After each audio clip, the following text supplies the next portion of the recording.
आज मैं आप सबको एक कथा सुनाता हूं। एक दिन प्रातः एक व्यापारी अपने घर से निकला। घर से निकलते ही एक बिल्ली ने उस व्यापारी का मार्ग काट दिया। व्यापारी घबरा गया।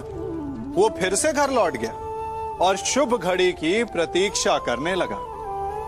और जब वो पुनः अपने घर से निकला तब वो वाहन जा चुका था जिससे राजा तक पहुंचकर उसे भेंट देनी थी। राजा को भेंट नहीं मिली। राजा क्रोधित हो गए। राजा ने उस व्यापारी का व्यापार बंद करवा दिया। इस कारण व्यापारी क्रोधित होकर घर पर अपनी पत्नी से लड़ बैठा। पत्नी अपने बच्चों समेत मैके वापस चली गई और उस व्यापारी के जीवन में यदि कुछ रह गया था तो केवल अंधकार। और इन सब का कारण वो उस बिल्ली को मानता रहा जिसने उसका मार्ग काटा था। ऐसा ही एक दूसरा व्यापारी राजा को भेंट देने निकला और उस व्यापारी का मार्ग भी एक बिल्ली ने काट दिया।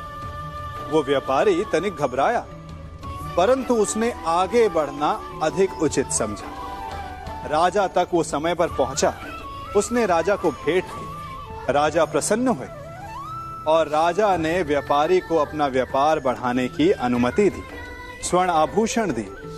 जब व्यापारी घर पर पहुंचा तो पत्नी को आभूषण और अपने बच्चों को देने के लिए वस्त्र थे उसके पास। हर ओर प्रसन्नता थी। समझ रहे हैं ना? दोनों के साथ एक ही प्रकार की घटना हुई, परंतु दोनों की प्रतिक्रिया भिन्न थी। ऐसा ही हमारा जीवन भी है।